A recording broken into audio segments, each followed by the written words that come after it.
नारद संचार आर्थिक समाचार में हमारे सभी दर्शकों का एक बार फिर से स्वागत है। आज है 3 अगस्त 2025। आज हम फिर से एक बार बात करेंगे अमेरिका और उसके राष्ट्रपति डोनाल्ड ट्रंप की तरफ से भारत पर 25% टैरिफ के बारे में। आगे क्या क्या इसमें ताज़ा घटनाक्रम और क्या है, इसके बारे में हम बात करेंगे। अमेरिका के राष्ट्रपति डोनाल्ड ट्रंप इन दिनों भारत को लेकर जिस तरह के बयान दे रहे हैं और ख़ास तौर से उन्होंने जिस प्रकार भारत से होने वाले आयात पर 25% टैरिफ लगाने का कदम उठाया है, उससे हर भारतीय हैरान है। ट्रंप जो है, एक तरफ भारत और प्रधानमंत्री नरेंद्र मोदी को अपना मित्र बताते हैं और दूसरी तरफ भारत को चिढ़ाने का कोई मौका नहीं छोड़ रहे हैं। उनका असली चेहरा धीरे धीरे सामने आने लगा है। ये दिखने लगा है कि वे किस प्रकार केवल व्यापारिक हथकंडे अपनाकर अमेरिका को फिर से महान बनाने की अपनी नीति पर आगे बढ़ रहे हैं। हालांकि ये देखने की बात होगी कि उनकी यह नीति कितनी कारगर साबित होती है। अमेरिका आखिर विभिन्न देशों पर टैरिफ बढ़ाकर किस प्रकार अपनी अर्थव्यवस्था को मजबूत बना सकता है। भारत और चीन जो उसके सबसे बड़े व्यापारिक भागीदार हैं, उनसे अधिक टैरिफ वसूल कर किस प्रकार अमेरिकी अर्थव्यवस्था की वृद्धि सुनिश्चित कर सकते हैं। अमेरिका का कुल कर्ज पहले ही उसके सकल घरेलू उत्पाद के 120% से ऊपर निकल चुका है। मतलब जितना उसका टोटल जीडीपी है, उसका 120% मतलब उससे भी ज़्यादा हो गया है। ऐसे में ट्रंप विभिन्न देशों पर आयात शुल्क बढ़ाकर कुछ राजस्व तो प्राप्त कर सकते हैं, लेकिन क्या वह ऐसा करके देश में बढ़ने वाली महंगाई को रोक सकेंगे? क्या इससे अमेरिका में घरेलू खपत पर असर नहीं पड़ेगा? महंगाई बढ़ेगी तो मांग घटेगी और अर्थव्यवस्था कमज़ोर होगी। ट्रंप ने इसी वर्ष जनवरी में अमेरिका के राष्ट्रपति का पद संभाला है। उनके 6 महीने के कार्यकाल में दुनिया भर के बाजार अस्थिर हुए हैं। गत सप्ताह मासिक रोजगार रिपोर्ट निराशाजनक आई तो ट्रंप ने रोजगार आंकड़े तैयार करने वाली एजेंसी के प्रमुख को ही बर्खास्त कर दिया। अमेरिका में महंगाई बढ़ी है, जो ताज़ा आंकड़े वहाँ मिल रहे हैं। महंगाई बढ़ रही है और आर्थिक वृद्धि की जो गति है पिछले साल के मुकाबले कुछ धीमी पड़ी है। अमेरिका अब तक भारत सहित 90 से अधिक देशों पर नए आयात शुल्क की घोषणा कर चुका है। 70 देशों की सूची उसने जारी की है, जिन पर 7 अगस्त से अलग अलग दर से आयात शुल्क वसूला जाएगा। आदेश पर हस्ताक्षर कर दिए गए हैं। इनमें भारत के पड़ोसी देशों म्यांमार पर 40%, बांग्लादेश पर 20%, श्रीलंका पर 20% और पाकिस्तान पर 19% टैरिफ लगाया गया है। चीन पर ये करीब 30% है। वहीं भारत पर 20% टैरिफ लगाकर उसे पड़ोसी देशों के मुकाबले ऊंची दर पर रखा गया है। इससे भारत की चिंता बढ़ी है। अमेरिका दुनिया की सबसे बड़ी अर्थव्यवस्था है। तमाम देशों के साथ उसका व्यापार होता है। चीन और भारत उसके सबसे बड़े व्यापारिक भागीदार हैं। वर्ष 24-25 में लगातार चौथे साल अमेरिका भारत का सबसे बड़ा व्यापारिक भागीदार रहा है। दोनों के बीच वर्ष के दौरान 130 अरब डॉलर से अधिक का निर्यात और आयात हुआ है। भारत से अमेरिका को सबसे ज़्यादा दवाओं के फॉर्मुलेशंस, दूरसंचार उपकरण, हीरा पन्ना मोती जैसे कीमती पत्थर, पेट्रोल डीजल और विमान ईंधन जैसे पेट्रोलियम उत्पाद, सोना चांदी के आभूषणों का प्रमुख रूप से निर्यात किया जाता है। व्यापार संतुलन भारत के पक्ष में है, यानी भारत ने आयात कम किया और 43 अरब डॉलर मूल्य का निर्यात ज़्यादा किया, यानी भारत का अधिशेष है निर्यात जो है।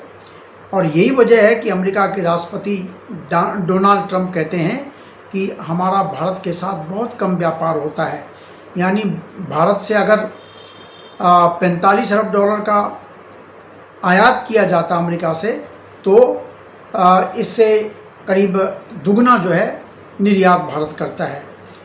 तो डोनाल्ड ट्रंप कहते हैं कि हमसे ऊंचा शुल्क जो है भारत वसूलता है, इसलिए हमारा उनके साथ बहुत कम व्यापार होता है।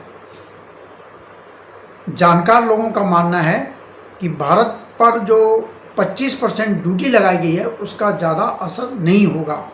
भारत से अमेरिका को जिन सामानों का निर्यात किया जाता है उनमें से ज़्यादातर अमेरिका की शुल्क छूट की श्रेणी में आते हैं। माना जा रहा है कि भारत का अमेरिका को होने वाला आधे से ज़्यादा निर्यात इस वृद्धि से अछूता रहेगा। इसलिए बहुत ज़्यादा चिंता तो है, लेकिन बहुत ज़्यादा चिंता की बात नहीं है। जो अमेरिका को हम करीब 86 अरब डॉलर का निर्यात करते हैं, उसमें से 40-45 अरब डॉलर का निर्यात शुल्क वृद्धि के दायरे में नहीं आता है। भारत सरकार अपनी स्थिति स्पष्ट कर चुकी है। अब तक भारत ने अमेरिका के टैरिफ हथकंडे के आगे झुकने का कोई संकेत नहीं दिया है। वाणिज्य एवं उद्योग मंत्री पीयूष गोयल ने संसद के दोनों सदनों में सरकार का पक्ष जो है पहले ही स्पष्ट कर दिया है। उन्होंने कहा है कि भारत अपने राष्ट्र हितों की सुरक्षा और उनको मजबूती के लिए सभी जरूरी कदम उठाएगा। उन्होंने फिर दोहराया कि सरकार अपने किसानों को, उद्यमियों, निर्यातकों को और छोटे उद्यमियों के कल्याण को काफ़ी महत्व देती है।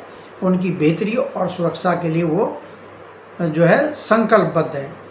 शनिवार को गोयल के साथ कपड़ा, इस्पात, इंजीनियरिंग सामान और कृषि उत्पादों के निर्यातकों की बैठक हुई, जिसमें उन्होंने अमेरिका से ऊंची शुल्क दरों के ताज़ा हालात को देखते हुए निर्यात ऑर्डर को लेकर चिंता व्यक्त की है।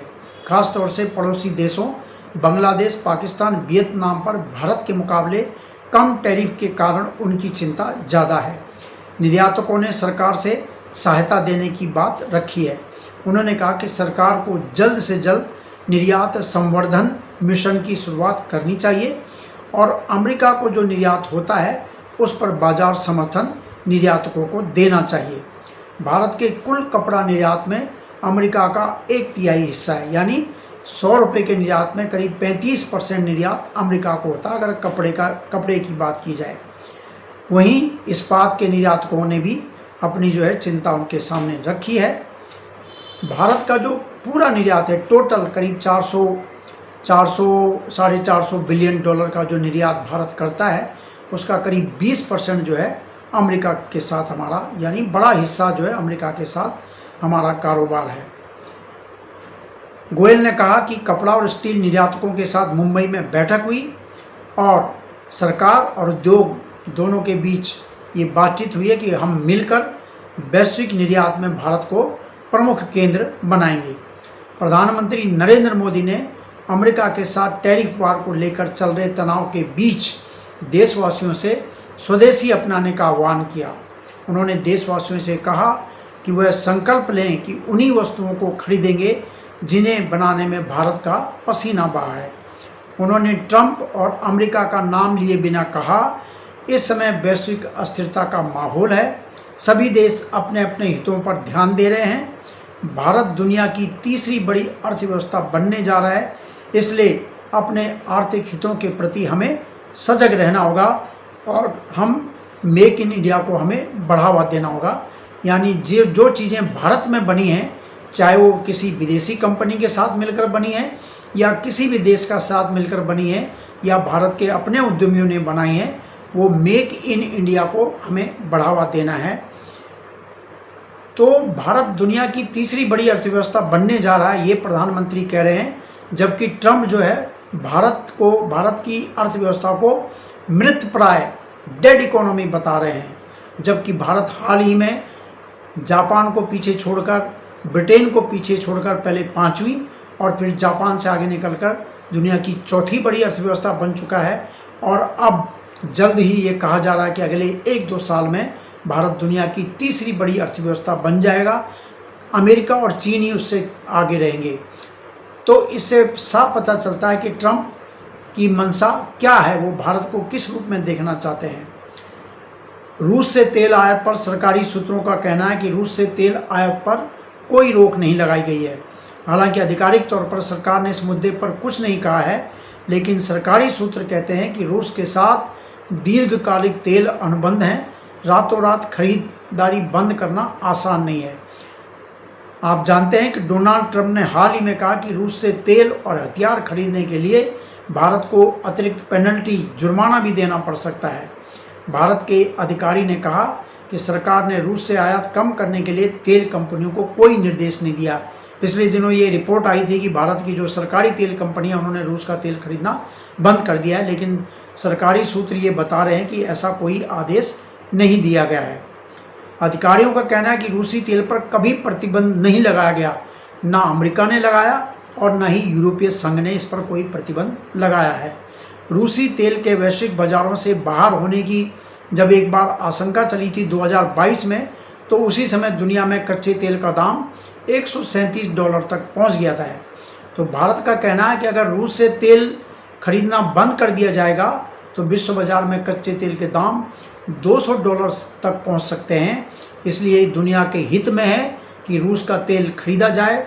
रूस के तेल खरीदने से तेल की कीमतें नहीं बढ़ेंगी और दुनिया भर के, चाहे वो अमेरिका हो, चाहे वो यूरोपीय संघ हो, दुनिया भर के जो तेल उपभोक्ता है उनको नुकसान से बचाया जा सकेगा, उनको संकट से बचाया जा सकेगा। इसके साथ ही हम अपने वीडियो को यहीं पर विराम देते हैं। हमारी वीडियो को लाइक कीजिए, शेयर कीजिए, सब्सक्राइब कीजिए और आपकी कोई सुझाव, कोई टिप्पणी आपकी है तो उसे कमेंट बॉक्स में जाकर ज़रूर लिखिए। नमस्कार।